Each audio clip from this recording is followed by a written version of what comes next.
We're starting to see sustainability and ESG focused investors really embrace the sector, turbocharged by policy. When we think about ESG, again, it's an investment framework. So ESG is every sector of the economy. Every company has additional risk sets or opportunity sets associated with ESG, and some of that comes from policy. All of the airlines are very focused on working together through Airlines for America, the lobbying association, to get to the end result, which is increasing the use of sustainable aviation fuels over the next 2 decades. Everything around us is moving from liquid fuels to an electrified world. That's ranging from cars and trucks to solar power for your home as well as out for utility. The electrification of everything is not how the grid was designed.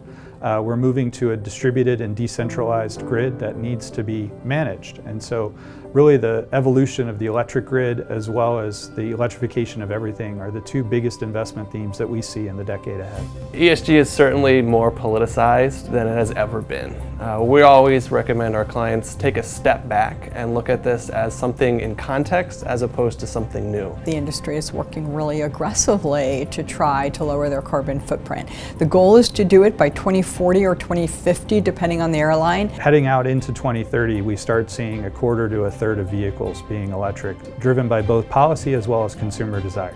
Washington may not be ever going down the route of saying that this is a good, bad, or indifferent ESG investment. They will certainly have policy that will affect the arc of penetration for electric vehicles, for renewable power generation. Airlines, which has been a very male-dominated industry for my entire lifetime, is starting to embrace diversity, and culture is starting to improve.